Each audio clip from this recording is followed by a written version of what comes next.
Buenas tardes a todos, señoras y señores. Presentar a don Fernando Aranda Alonso es una tarea difícil. Ha hecho muchas cosas, se mueve en muchos campos, entonces es una labor difícil. Vamos a recordar unas breves líneas. Nace en Toledo en 1935. Estudia Magisterio, Historia del Arte y Pintura. Se gradúa como instructor de Educación Física y Deporte. En 1955 ingresa en el Servicio Meteorológico Nacional como informador técnico de meteorología y es destinado al Observatorio Meteorológico de Toledo. Y esta se va a convertir, digamos, en su gran labor vital. En 1965 pasa al Cuerpo Especial de Observadores de Meteorología, continuando con su destino en el mismo observatorio. En 1979 es nombrado jefe del observatorio, cargo que ocupará hasta su jubilación en el año 2000. Es cofundador de la Asociación Meteorológica Española, en la que ha ocupado diversos cargos en su directiva nacional. El 20 de abril de 1982, Su Majestad el Rey le concede la encomienda al mérito civil por sus servicios a la meteorología española. En 1984 ingresa en la Orden Franciscana Seglar. En 2007 pasa a ser académico correspondiente de la Real Academia de Bellas Artes y Ciencias Históricas de Toledo. En 2018 es nombrado por el Ayuntamiento de Toledo hijo predilecto de la ciudad. Es autor de 2 libros de climatología y de 3 sobre la historia de Toledo y el pasado del río Tajo, que es uno de sus grandes temas que le ha movido a lo largo de la vida. Como dibujante y pintor ha realizado varias exposiciones. Su obra es extensa. Ha creado logotipos de diversas entidades, entre ellas la de la Asociación Meteorológica Española. Sus dibujos se encuentran ilustrando diversas publicaciones, así como carteles, entre ellos los de varios años del Día Meteorológico Mundial. Tiene obra pictórica en entidades como el Archivo de la Catedral de Toledo, el Monasterio de San Juan de los Reyes o la sede central de la Agencia Estatal de Meteorología en Madrid. En la actualidad se encuentra preparando el contenido pictórico e histórico para la instalación de un museo del Tajo que esperemos que algún día se pueda haber cumplido. Además, Fernando es un amigo y es fácil encontrarse con él en alguna calle de Toledo explicando a familiares y amigos las entrañas de la ciudad en la que vive y a la que ama. Desde pequeño no solo aprendió a valorar Toledo, sino que lo ha demostrado con sus dibujos a plumilla, con sus óleos, y podemos ver su Cristo que repone uno desaparecido en uno de los muros exteriores de la iglesia de los Santos Justo y Pastor, sustituyendo a un Cristo de leyenda, el Cristo de las Cuchilladas. Fernando no solo es una maravillosa persona, sino que no lo disimula nada, y su amistad es un tesoro. Toledo tiene con él no solo un pintor, sino una persona capaz de transmitir a los demás el amor por su ciudad. Y ahora dejemos que sus palabras nos ilustren sobre nuestro maltratado río Tajo y todo lo que hubo en sus orillas. Cuando quieras. Bueno, muchísima realidad. Empezamos esta vista con una vista de Toledo que fue hecha en 1855 por Alfred Weldon. Alfred Weldon fue un arquitecto y un litógrafo francés que hizo un conjunto de visiones de distintas ciudades de España, entre ellas una de Toledo. Basándome en esa visión, he podido reconstruir en un cuadro mío cómo era Toledo en esa época. En este cuadro vemos en primer plano pues el Cerro del Bull, vemos perfectamente pues el zócalo rocoso de la meseta en esas rocas que aparecen en primer plano, la falla tectónica geológica que es como si se hubiera camuflado o se hubiera ideado para acoger el entorno de la ciudad de Toledo. Vemos también, pues aquí una cosa, no sé, digo que vemos, pero realmente no se ve. En el Alcázar, en uno de sus torreones, veréis que no tiene entonces, en aquel momento no tenía los chapiteles, pues estuvo la primera antena del telégrafo óptico, un telégrafo que comunicaba Valencia y a través de Toledo con Madrid, pero que fue un fracaso y está pintado, pero realmente pues no se ve bien en ese cuadro. Bien. Vemos aquí vemos el recorrido que vamos a hacer. El recorrido que vamos a hacer pues empieza prácticamente en esos meandros del Tajo, y vemos algo muy curioso. En ese recorrido observamos, prácticamente empezamos en el Palacio de Galiana, pero vemos algo muy curioso, y es que el Tajo entonces tenía una gran isla, la veis ahí representada, es la isla de Antolínez. Esa isla estaba formada por los dos ramales que tenía el río, uno pasaba junto o lamiendo el barrio del Arrabal y el otro seguía el curso actual que conocemos hoy. Más adelante, si seguimos, vemos cómo el Tajo bordea toda la ciudad de Toledo y a la altura de lo que era la fábrica de armas están otro conjunto de islas que pueden ser 3 o puede ser una o pueden ser 2. Y diréis, bueno, ¿cómo es esa variedad? Pues simplemente depende del nivel de agua que tenga el río Tajo. Bien, empezaremos en el río, pues en la zona del Palacio de Galiana. El Palacio de Galiana es, es la primera obra que se encuentra importante junto a la orilla del río ya en su llegada a Toledo. Se llamaba el Palacio de Al-Naurá, porque tenía esa gran noria que veis aquí representada y esta presa que todavía existe. Si vais a esa zona del río, veréis que en el fondo todavía se puede ver sepultada por el agua, o sea, en el fondo se puede ver esta presa que aparece aquí.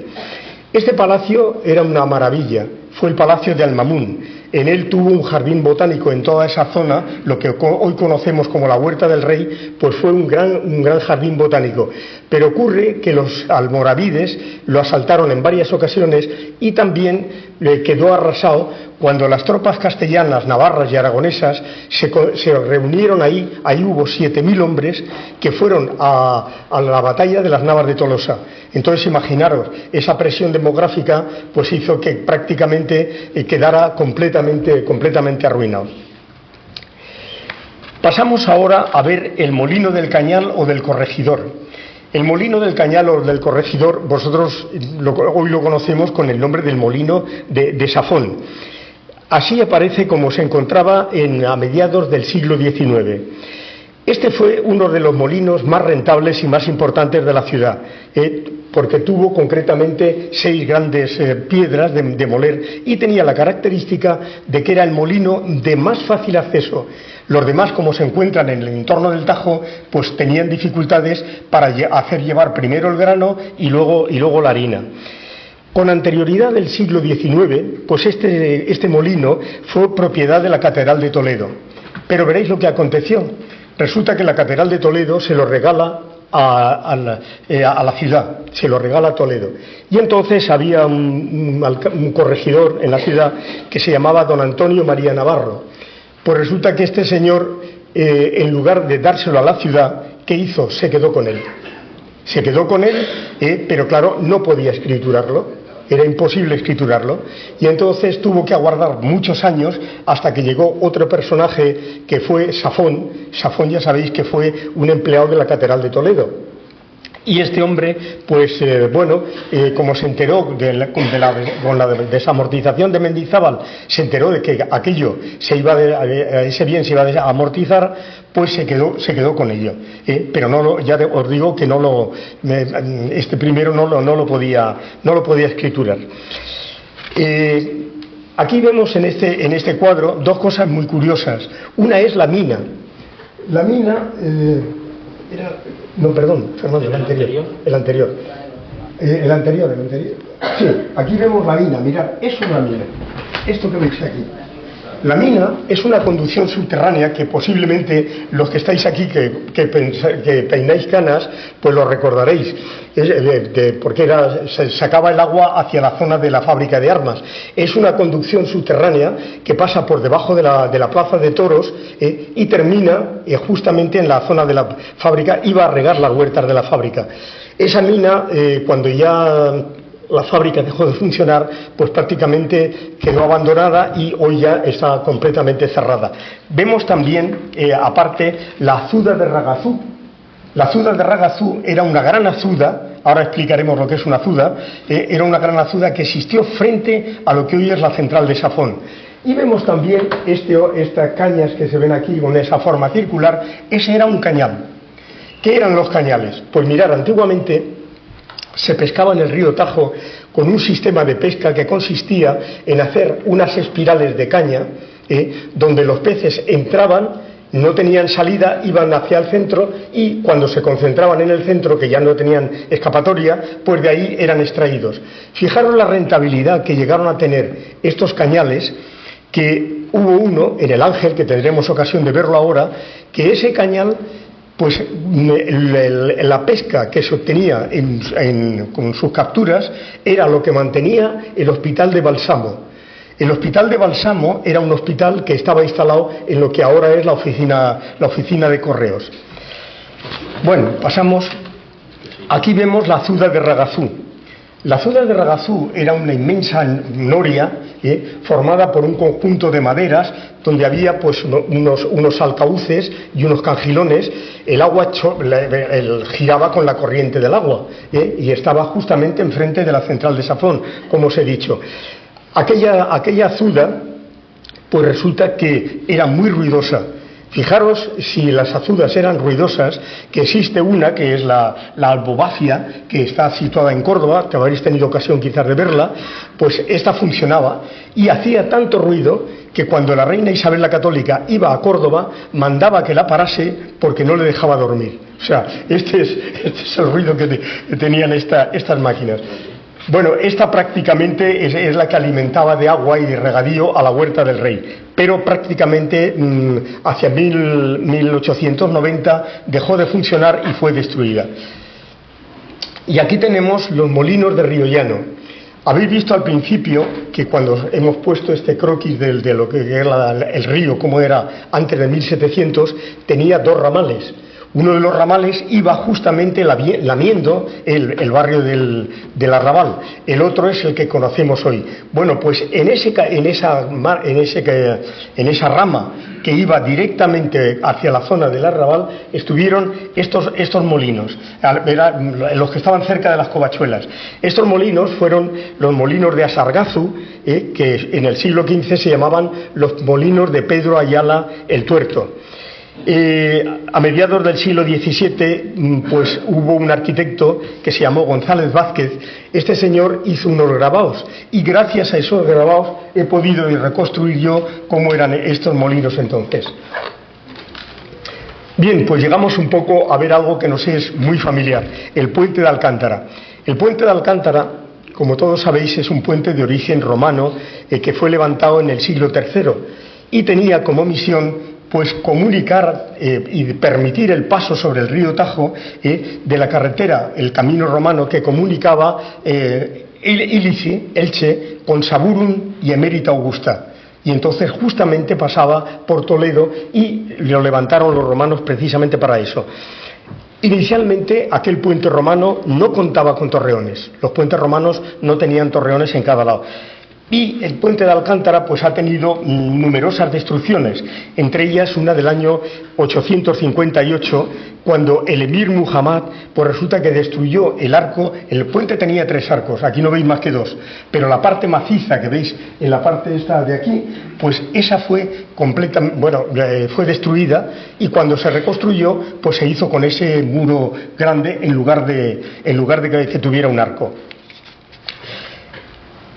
Bueno, se me olvidaba contaros que los almoravides también tuvieron una destrucción del puente y luego hubo una reconstrucción.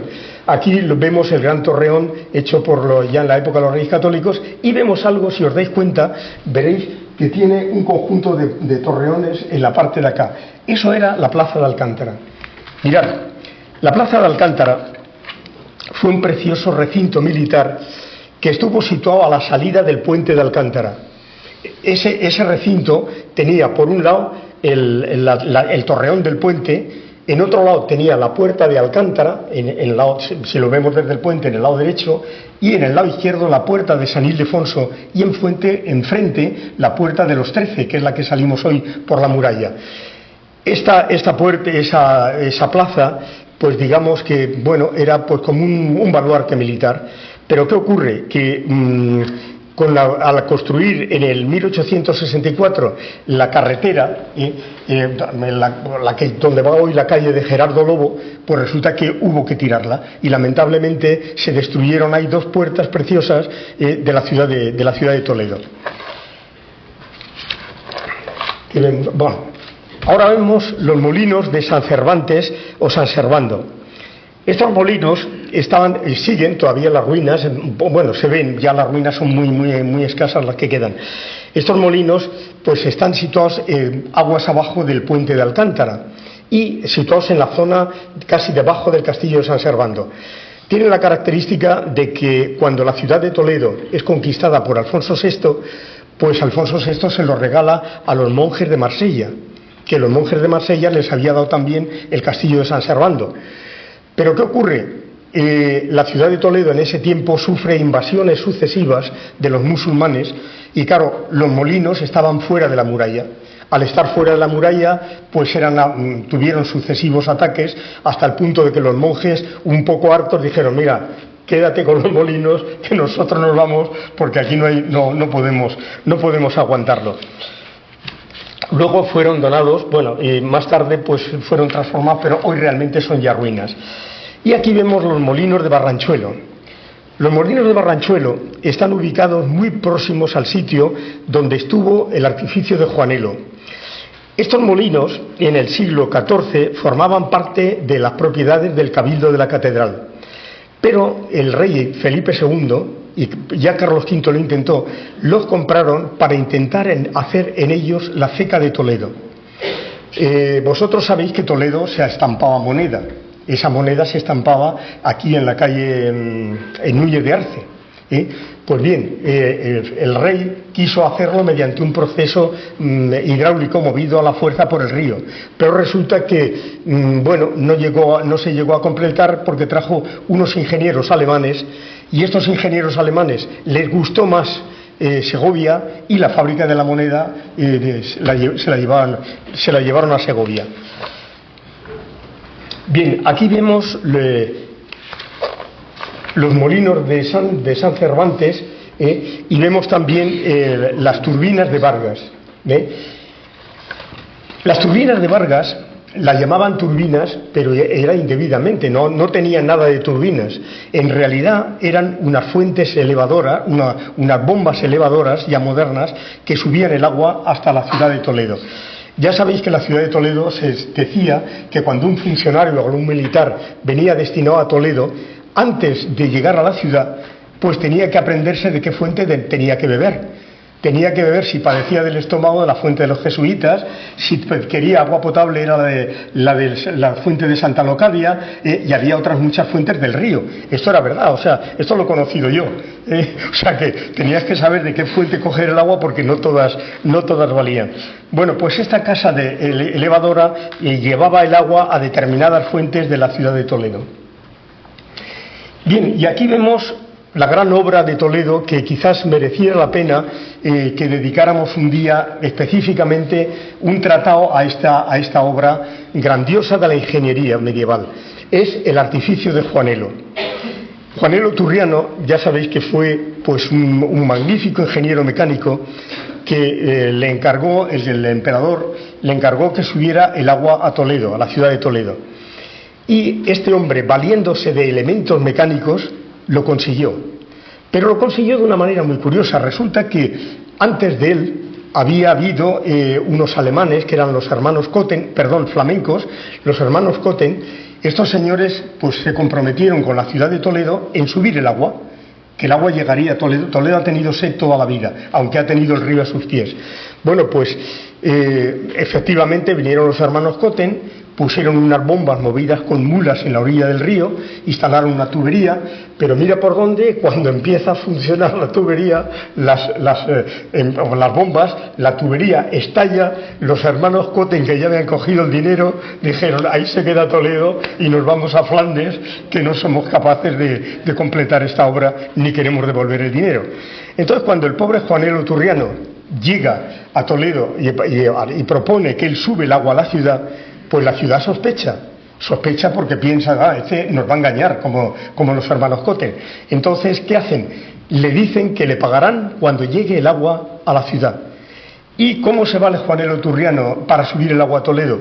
Pues no lo hace mediante un sistema hidráulico, lo hace mediante un sistema mecánico.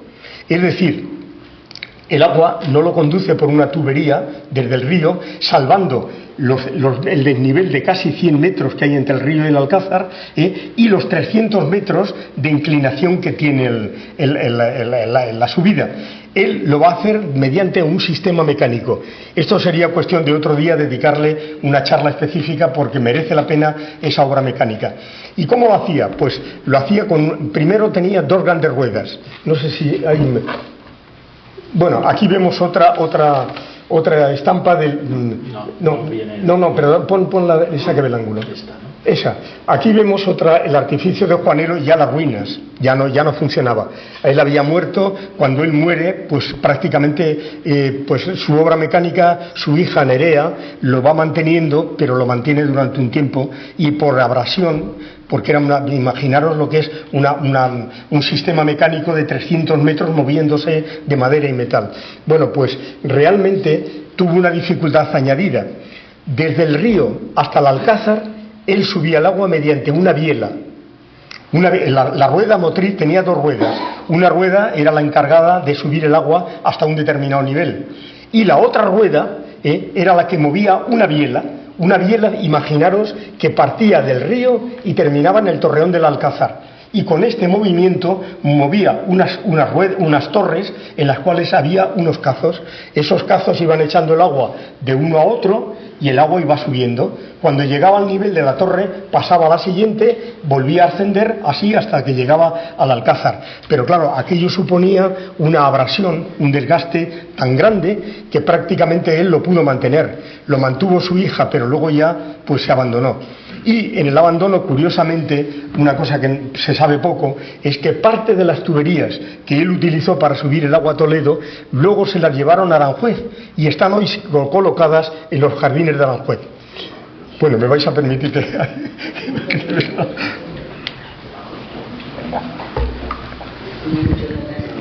Bien, como os decía, aquel artificio de los cazos, cada golpe de cazo, subía el agua 45 centímetros. Y había 192 cazos desde la base del río hasta arriba. Y como os he dicho, todo el artificio eran 300 metros. Bueno, aquí vemos las ruinas del artificio de Juanelo. El artificio de Juanelo es una lástima que se destruyera, se voló con dinamita. Y es una lástima porque realmente fue una obra maravillosa que comenzó a funcionar el 23 de febrero del año 1569 y subía, como os decía, 17.000 litros a la ciudad de Toledo. Pero la muerte de Juanelo supuso un golpe. Su hija lo pudo mantener durante un tiempo, pero poco a poco se fue desgastando hasta que al final pues quedaron las ruinas. Ruinas que se respetaron, pero llegó un momento en que la picaresca empezó a vender el cobre, todos los elementos de madera y quedó completamente destruido.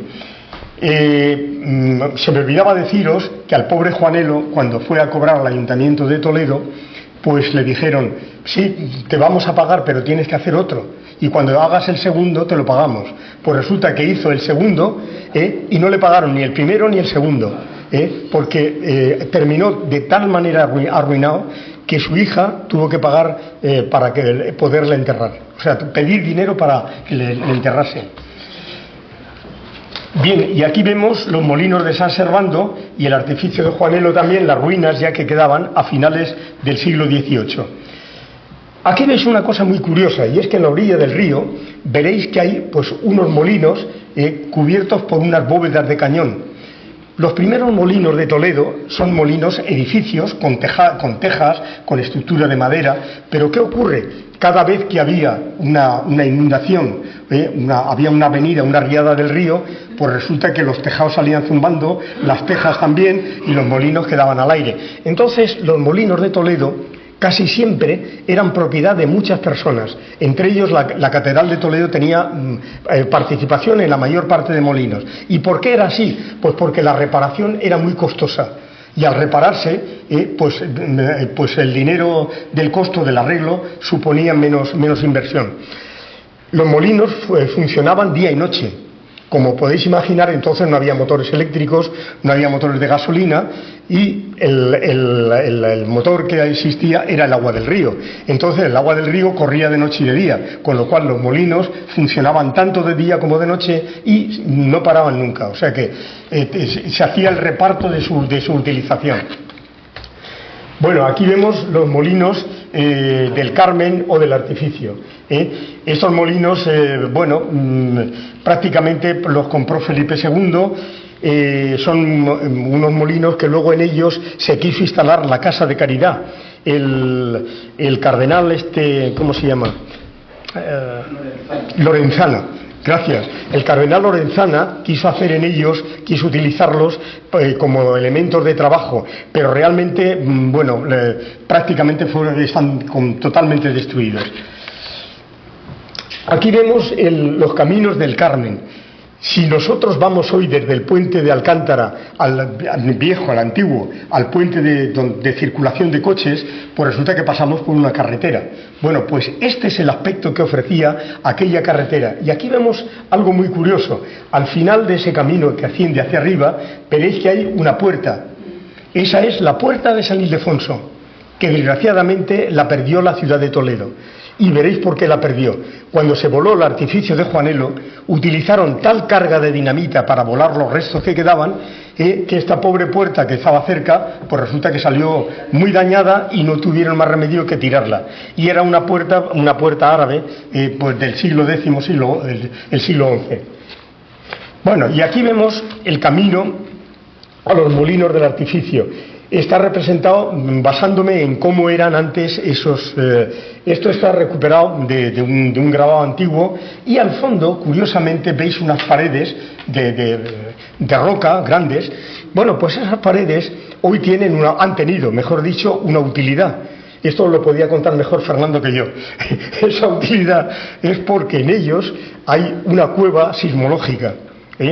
El observatorio de Toledo, pues en combinación con el observatorio de Lament de Columbia, de los Estados Unidos, pues instaló uno de los sismógrafos más modernos que existen. Y lo hizo, en lugar de hacerlo donde está el Observatorio Geofísico de Toledo, lo hizo horadando la roca que hay debajo de la Academia de Infantería. Bueno, pues ahí hay esa cueva, que ese túnel es un túnel que todavía existe, que tiene 24 metros de profundidad y 3 metros de altura y 3 metros de anchura. Y en él se instalaron estos sismógrafos. Pero la muerte de esos sismógrafos fue la oxidación. Dentro de la cueva hay unos pozos que la tapa que tienen pues son de submarinos del ejército norteamericano que se trajeron para eso, pero ocurre que fluye el agua con tanta cantidad que tuvo que ser abandonada. Ya no va allí para nada.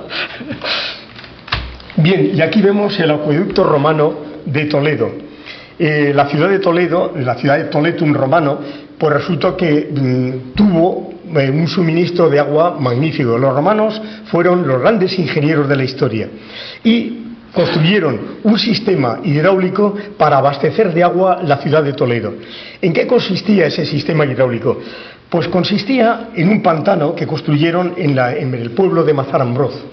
Ese pantano estaba situado a 720 metros sobre el nivel del mar. Y desde él hicieron una serie de conducciones que concretamente tenían entre 30 y 40 kilómetros y venía el agua a través de esas conducciones hasta Toledo. Pero claro, el agua había que perdiera carga y perdiera nivel. Entonces, en esa conducción del agua, pues fueron instalando un conjunto de torres acuarias, donde esas torres acuarias, que hoy se conserva una, que es en la Academia de Infantería, que lo llaman la Torre del Vidrio. Bueno, pues en esas torres el agua entraba por la parte de arriba, caía abajo perdiendo carga 2 metros, había debajo unos desarenadores que hacían perder la arena que el canal la arrastraba y seguía hasta el sitio siguiente. Cuando llegaba a Toledo, pues resulta que aquel sistema de abastecimiento romano se encontró con el problema de que había que cruzar el río Tajo. Entonces, ¿qué solución tenían? Pues nada, hacer un gran puente. un gran puente. Pero los romanos resulta que conocían el sistema de sifón. Y entonces, pues ¿qué hicieron? Hacer un puente de sifón donde el agua llegaba a la parte del cerro cortado, allí cogía las aguas subalveas del arroyo de la Rosa y las incorporaba a ese suministro para la ciudad y bajaba hasta el nivel del río y justamente por su propia presión volvía a subir. Quiero deciros a propósito de esto, que si vais por el puente de Alcántara nuevo, pues ahí ahora mismo han puesto un croquis el ayuntamiento, bueno, que es mentira, porque ha puesto cómo se suponía que era el acueducto romano antes de que se supiera que era un acueducto de sifón. Pero vamos, esto no lo digáis.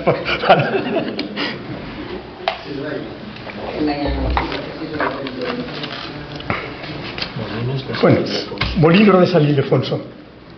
Los molinos de San Ildefonso pues fueron inicialmente unos molinos de aceña. Aquí los veis que ya no son de aceñas, aquí ya son molinos de regolfo. Son dos molinos de regolfo cubiertos por bóveda.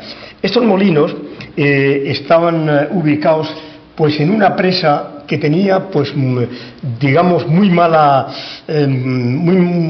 diseño. Por una razón, se apoyaba por un lado en estos molinos y por el otro lado se apoyaba en el Cerro del Bú.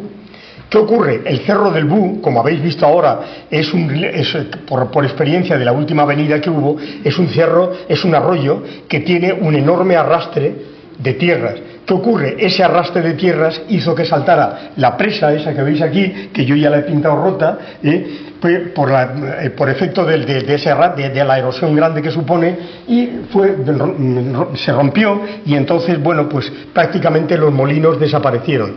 Esos molinos hasta hace poco tiempo se podía bajar a ellos, pero yo he tenido ocasión de bajar, pero los rodaderos van aumentando y prácticamente hoy se encuentran completamente tapados. Son unos molinos de difícil determinación del tiempo, porque no aparecen en muchas publicaciones, vamos, ni en grabados antiguos, porque no se puede determinar exactamente su antigüedad. Debieron ser muy, muy antiguos. Bueno, aquí vemos otro aspecto de los molinos de San Ildefonso y los molinos de la Degollada, del Cerro del Bú. Bien, y aquí vemos el Cerro del Bú.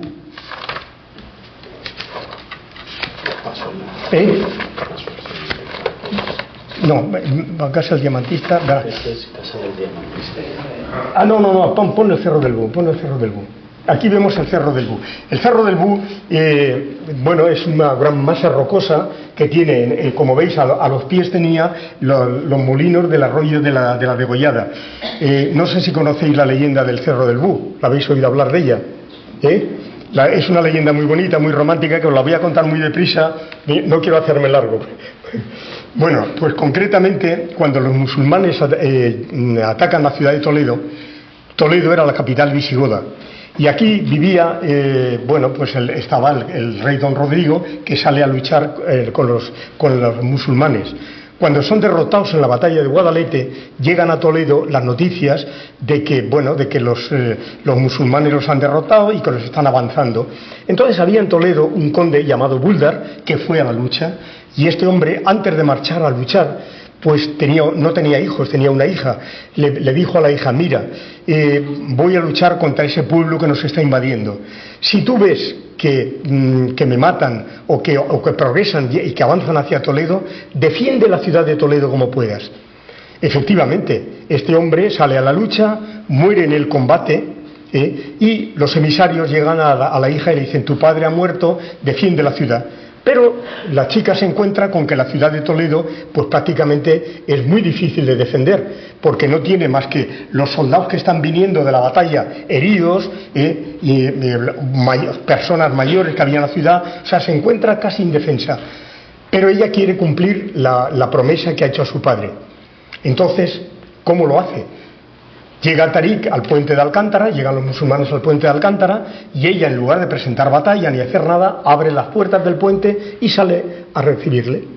Sale a recibirle al puente. Claro, la gente dice: esta mujer pues se ha dado la palabra a su padre de defender la ciudad, ¿qué es lo que está haciendo? Bueno, pues entonces le invita a Tarik a una cena. y a él y a sus capitanes a que tengan esa cena en el Palacio de Visigodo de Toledo. Efectivamente, ella, ¿qué hace? Durante la cena, pues coge un cuchillo y pues intenta matar a Tarik.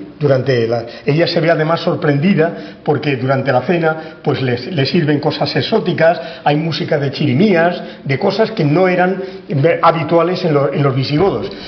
Bueno, pues que intenta matar a Tarik, pero resulta que Tarik era majete. Coño, y le da pena decir, ¿cómo me cargo yo a este con lo majete que es? Y lo deja. Y entonces, pues ¿qué hace? Al día siguiente, tratando de cumplir la promesa que había dado a su padre, pues le cita en el Cerro del Bú. Le cita en lo alto del Cerro del Bú con idea de despeñarlo desde allí. Y efectivamente, llega Tarik, está esperando, llega la chica, empieza a enseñarle Toledo, y cuando le está enseñando Toledo, intenta ella empujarle, pero mira por dónde al empujarle, ella se resbala, se cae, y Tarik intenta cogerla de los hombros, no puede, la intenta del velo, y los dos se despeñan. Y cuentan las leyendas que en el Cerro del Bú, las noches de luna, hay dos aves que vienen, que son el alma de Tarik y el alma de la princesa Brunilda. Esa es la leyenda del Cerro del Bú, si no la habíais oído. Bueno.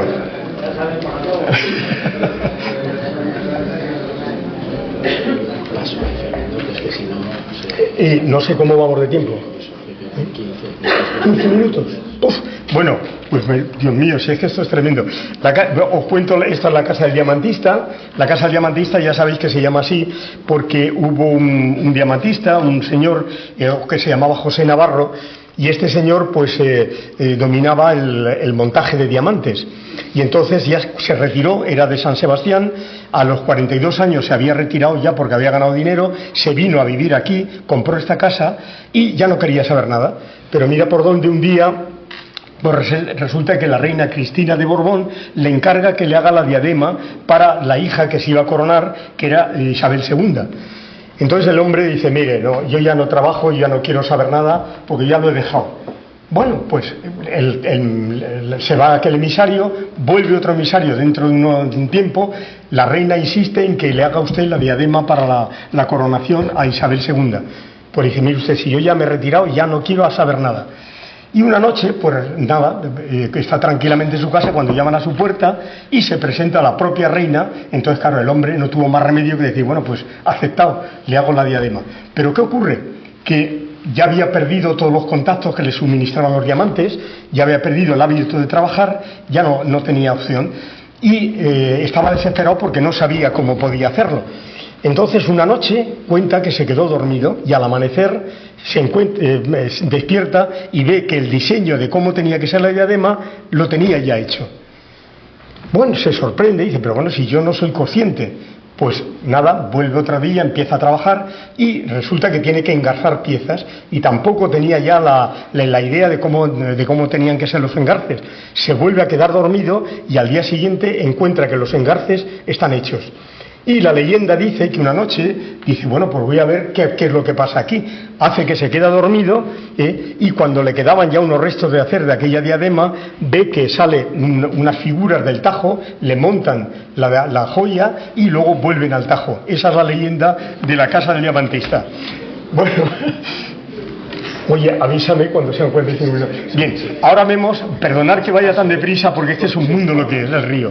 Este es el barco de pasaje o de Picazuelo.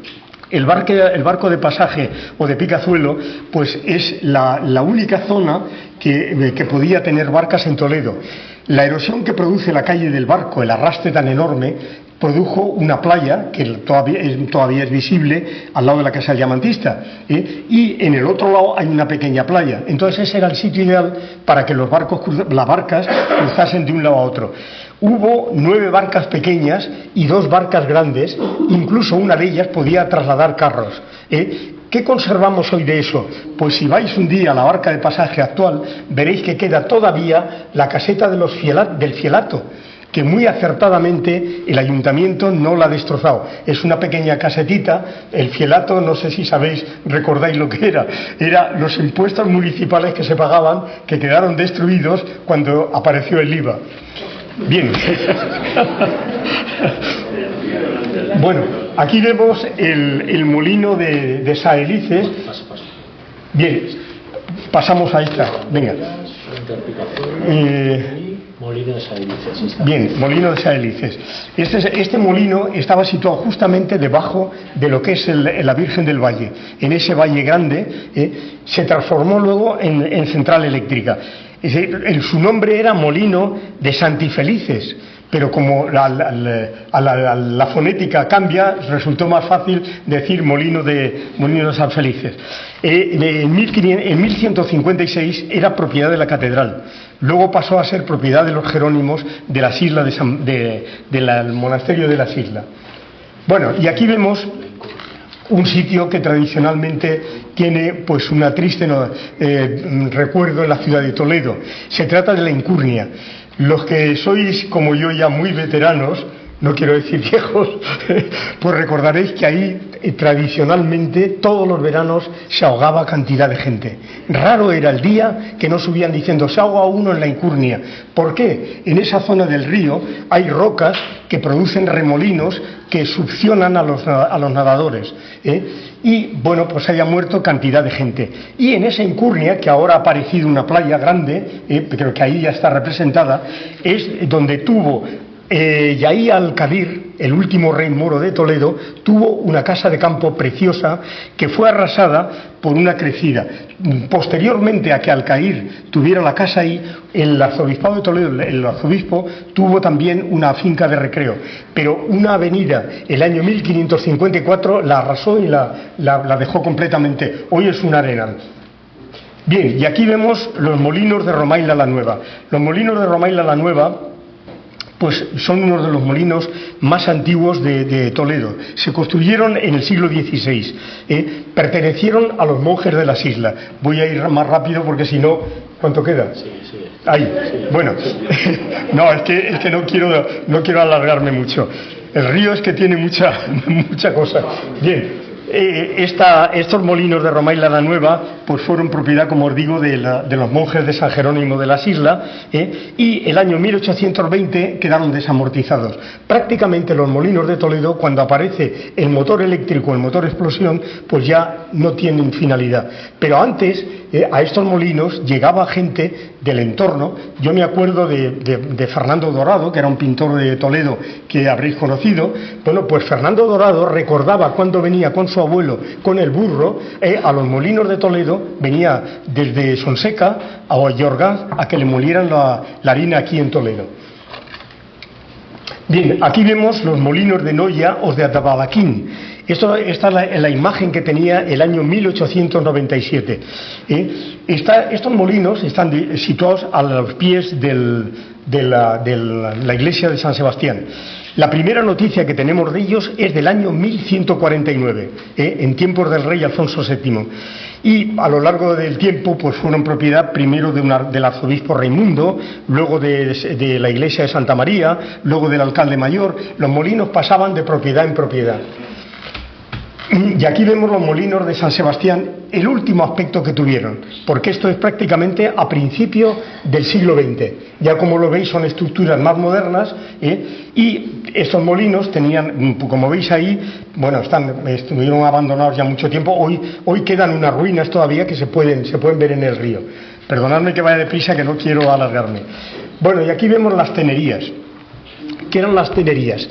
Las tenerías es pues unas instalaciones industriales medievales del siglo XII donde se curtían pieles.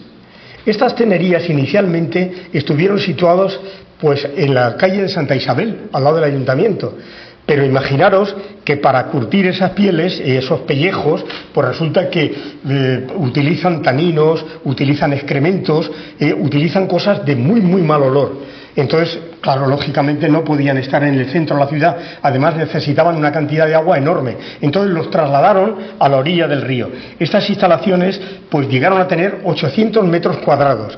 Hoy todavía se conservan, si lo veis, alguna tina que han restaurado últimamente en esa zona.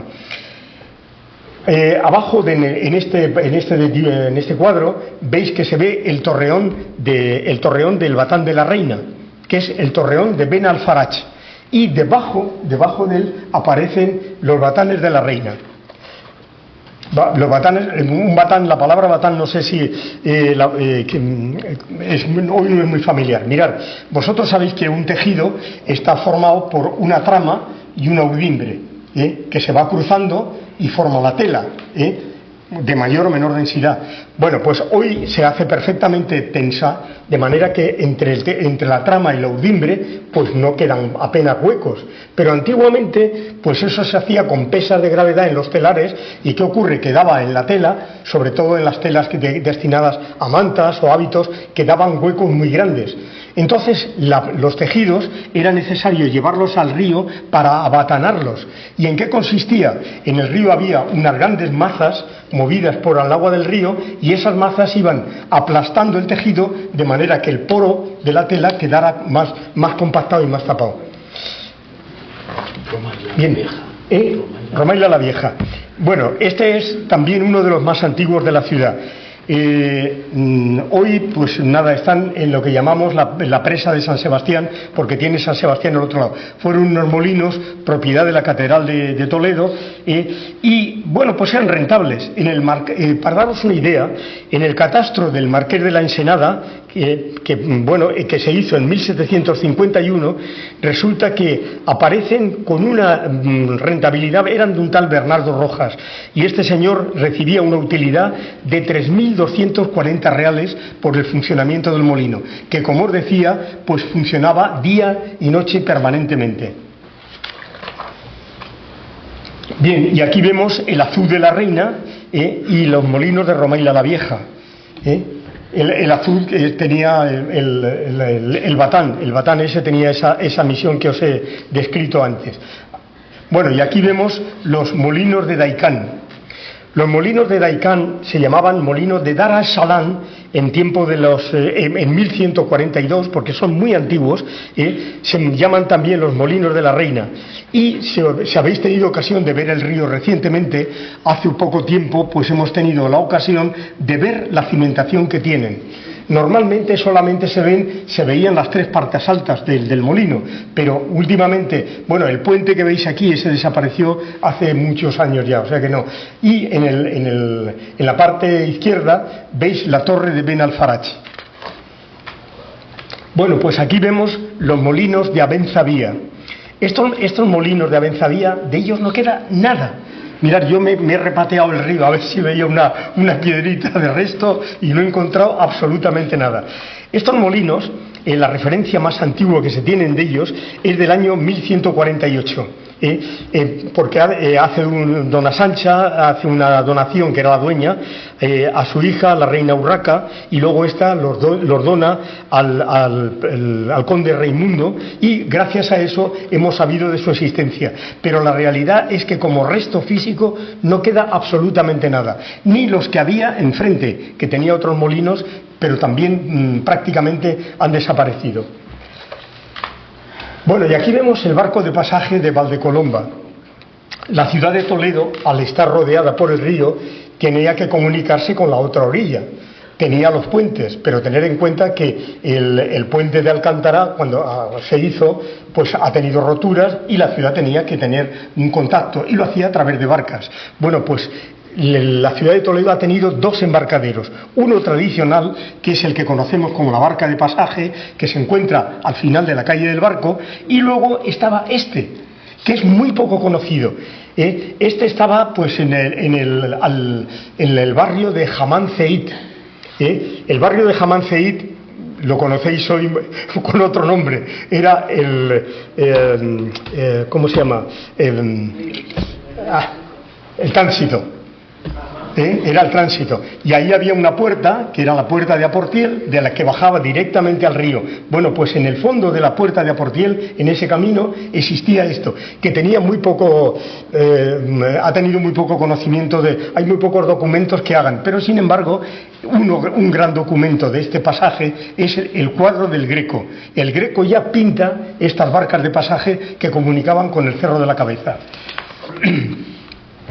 Vaya rollo que os estoy dando,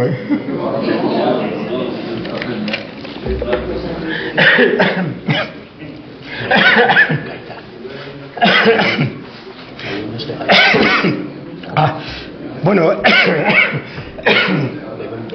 esto que veis son los molinos de Gaitán.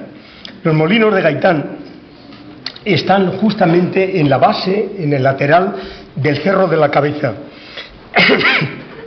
Estos molinos tenemos referencias de ellos de 1850 y eran unos molinos donde se instalaron por primera vez el tipo de bóvedas. Como os he dicho antes, los molinos eran de tejado, pero ¿qué ocurre? El molino de tejado, pues en las inundaciones y vamos, en las avenidas grandes del río, pues resulta que los destejaba, se llevaba a la cubierta y quedaban al aire. Entonces se hicieron estos molinos y estos restos de molinos pues que vemos aquí, pues nos dan idea perfectamente de cómo eran estos molinos de bóveda.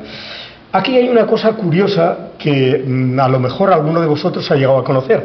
Si observáis el puente de San Martín, veréis que los dos arcos que están pegados al lado de la ciudad están tapados por unos muros. Yo he conocido uno de esos muros, se tiró no hace mucho tiempo, vamos, hace unos 10 o 15 años fue cuando se tiró.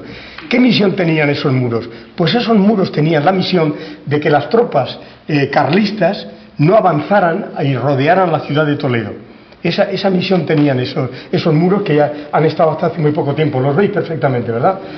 Bueno, ahora vamos a hablar de los molinos de Santa Ana o del Degolladero. Los molinos de Santa Ana y del Degolladero están un poco antes de llegar el río al puente de San Martín. Estos molinos, la primera referencia que se tiene de ellos es del año 1329. Son molinos de una sola piedra. Y concretamente los molinos del Degolladero se llamaban así porque encima, en la parte esta de la ciudad que está encima del rodadero, pues estaban los mataderos de los judíos. Ya sabéis que los judíos comen comida kosher, y esa comida kosher pues es comida desangrada, quitan la sangre al animal primero. Y entonces, al estar cerca del matadero judío, los molinos de esa zona pues recibieron ese nombre. Eran unos molinos, como digo, de una sola piedra y pasaron luego a estar a un convento, a ser por las monjas franciscanas de Santa Ana, por eso se llaman molinos de Santa Ana, pues son las que lo tuvieron en explotación. Pero ¿qué ocurre? Que llegó un momento que las monjas de Santa Ana, pues resulta que se los habían cedido a ellas y no tenían escrituras. Cuando las monjas quieren vender los molinos para obtener algo de dinero, para poder vivir, pues resulta que aquel es un bien mostrenco. Y diréis que es un bien mostrenco. Pues es un bien que se viene disfrutando, pero del que no se tienen escrituras de él. Y eso es lo que pasaba con este molino. A las monjas les dieron el molino, pero no les dieron las escrituras correspondientes, bien escrituradas, como propiedad suya. Luego, ¿cómo se deshizo este entuerto? Pues muy sencillo. Cuando la Fábrica Nacional de Armas intenta hacer centrales eléctricas, compra ese molino, y ya como era el propio Estado, ya no hubo problema para legalizarlo. Bien, bueno, y ahora vamos a hablar del puente de San Martín.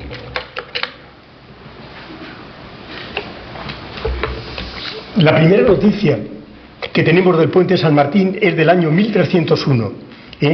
Su ejecución, pues prácticamente es el año 1355 a 1358. Y en esa época, pues cuando se está construyendo y apenas está terminado de construir, resulta que tiene la desgracia el puente de verse en medio de las luchas que había entre Pedro I y Enrique de Trastamara. De tal forma que apenas lo habían cerrado el arco principal, los defensores de Enrique y los defensores de Pedro están a ambos lados del puente y resulta que lo cortan. De modo que el arco principal del puente de San Martín estuvo cortado para evitar que las tropas de un u otro bando tuvieran... y en el torreón del campo, ya sabéis que el puente tiene el torreón del campo y el torreón de la ciudad. En el torreón del campo pues hubo una inmensa matanza de las tropas del rey Pedro, porque carecía en aquel momento de almenas. Entonces ahí los pillaron y los mataron sin que pudieran huir. En el siglo XV ese era un camino muy importante de la Mesta. Era el camino donde cruzaban pues todos los ganados. Y para ello tuvieron que... Pon el siguiente. Bueno, aquí vemos otra vista del puente de San Martín. perfectamente comunicando, pues se ven los dos torreones, el torreón del campo y el torreón de la ciudad. Perdón, y veis que se ha dibujado él, ¿no? Abajo a la izquierda, un autorretrato. No, que no era yo, era otro que estaba pintando. Bueno, pasa al... Mirad aquí veis el gran soporte, el gran pilar que tiene, que lo tiene, como veis, terminado en proa. Y la razón de esa terminación es para cortar el agua del río. ¿Y por qué es tan potente este tajamar arriba? Pues muy sencillo, arriba tiene una plaza, una placita. Y esa placita no es que se hiciera para que los turistas mirasen el río Tajo, ni mucho menos. Esa plaza se hizo para que en el lado derecho estuviera el contador de ganado y en el lado izquierdo estuviera el alcaide del puente. Y el contador tenía como misión contar todas las cantidades de ganados que cruzaba por el puente para que pagase el impuesto correspondiente. Que concretamente, no me acuerdo ahora, no recuerdo lo que era, ahora lo diré. El pago que se hacía por cada cabeza de ganado. Perdonad que vaya deprisa, pero es que si no, no lo vemos entero. Bueno, aquí veis, el tajamar. Pasa a la siguiente. Aquí veis la coracha de la cava. ¿Qué es una coracha?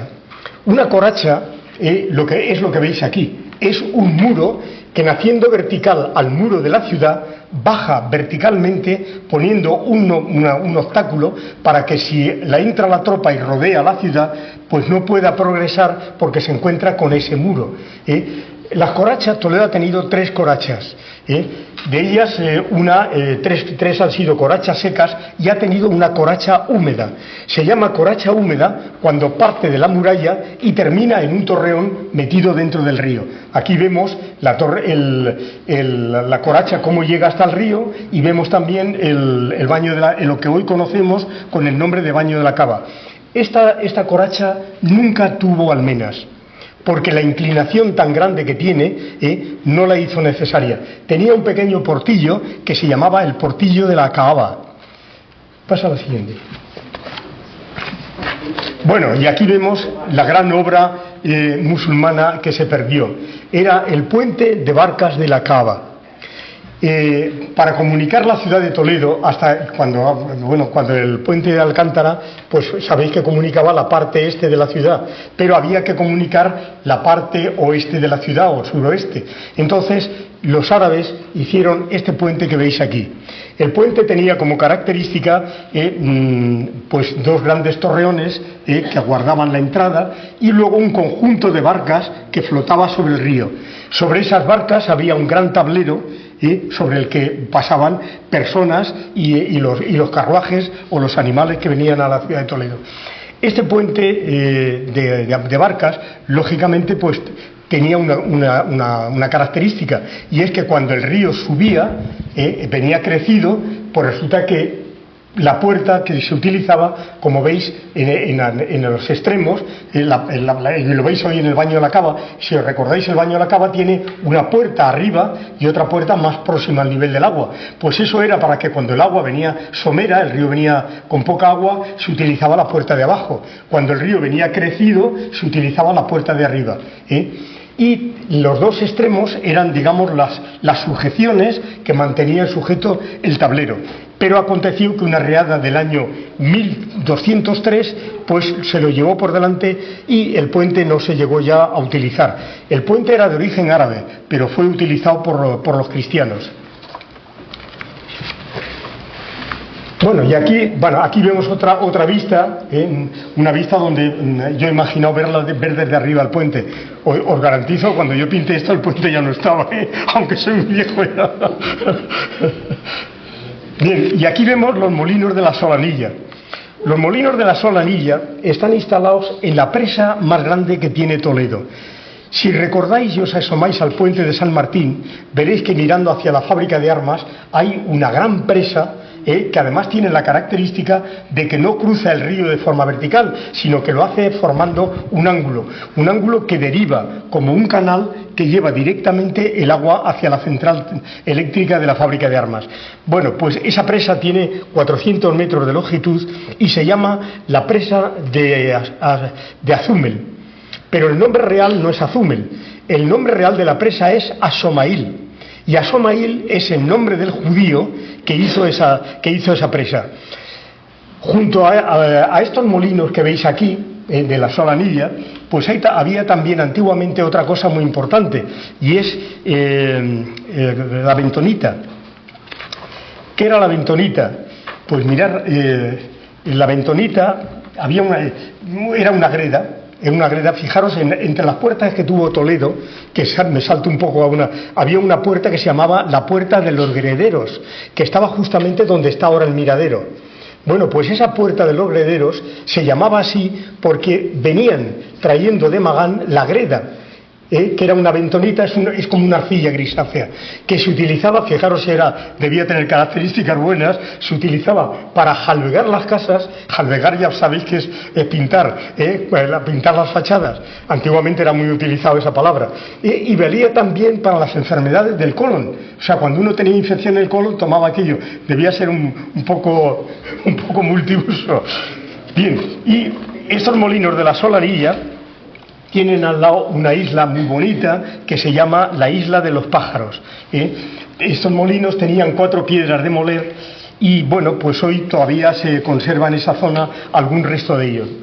Ahora vamos a ver, bueno, estos son los molinos siguen siendo los mismos de la Solanilla. Y ahora vemos los molinos de Azumel o de Asomail. Estos molinos son de la época árabe, pero fueron hechos por un judío. Y luego fueron comprados por la fábrica de armas y lo transformaron en central eléctrica. Eran unos de los molinos más rentables de Toledo. Y debido a que la posición oblicua que tiene la presa, pues hace que llegue el agua con toda la fuerza. Esa agua concentra la fuerza en las ruedas de amoler de estos molinos. La primera referencia documental que tenemos de estos molinos es del año 1188.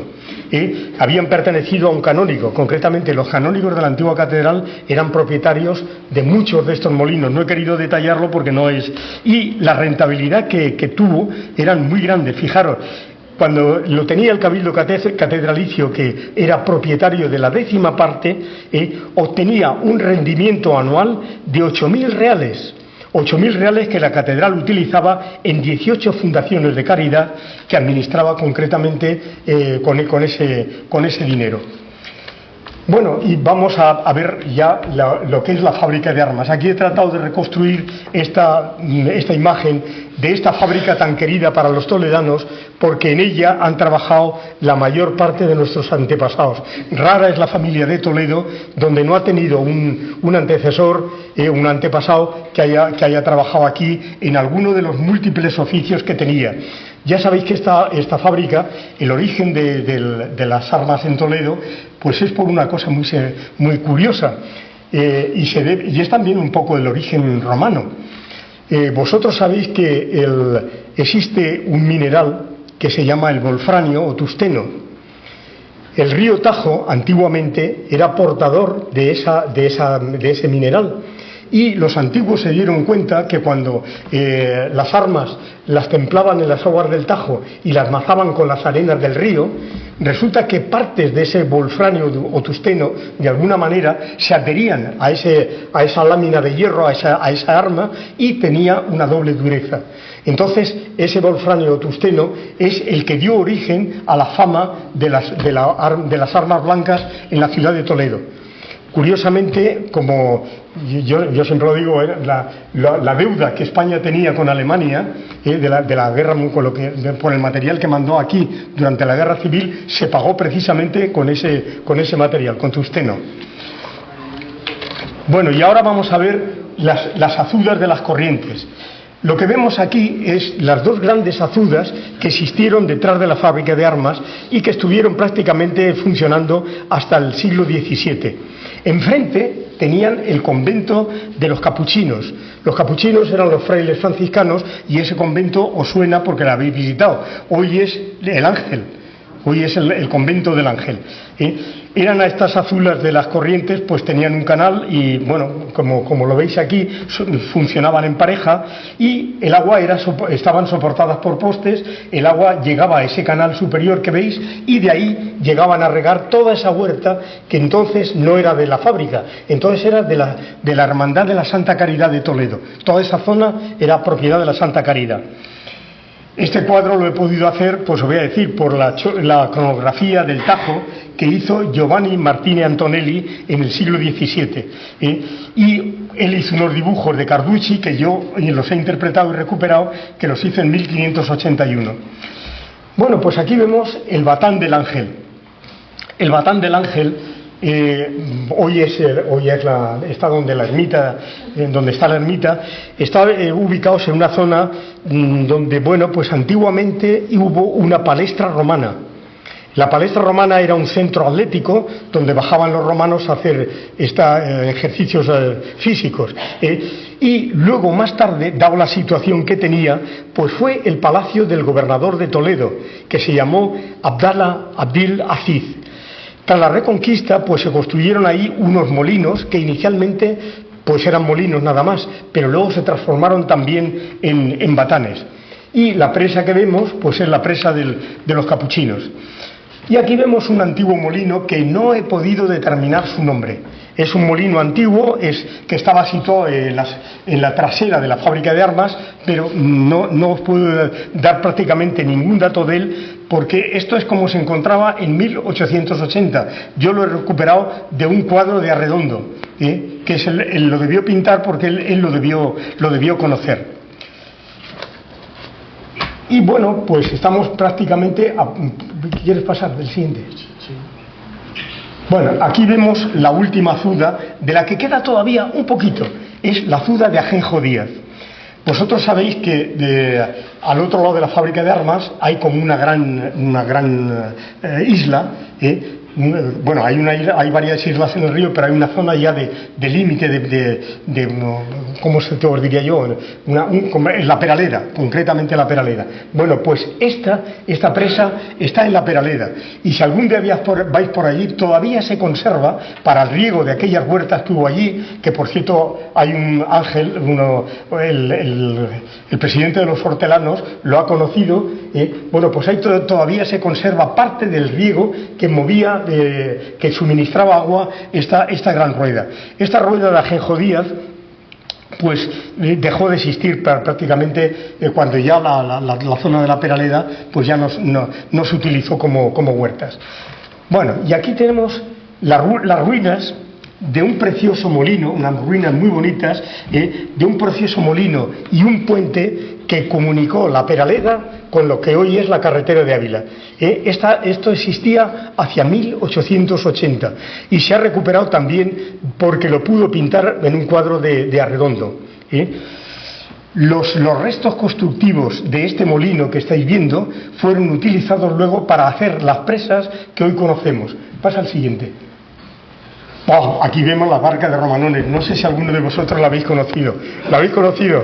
La barca de Romanones era una barcaza metálica de hierro, que era una especie de cuadrado con dos proas, una delante y una atrás, una proa y una trasera, puntiagudas, que cruzaba el río de lado a lado. Y el motor no gastaba gasolina.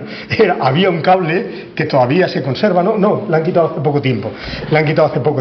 Bueno, había un cable que tenía unos agarraderos de cuerda que colgaban. Bueno, pues resulta que la barca se metía en una persona, tiraba de la cuerda y la presión que hacía sobre el cable hacía que la barcaza se fuera deslizando y cruzaba el río de un lado a otro.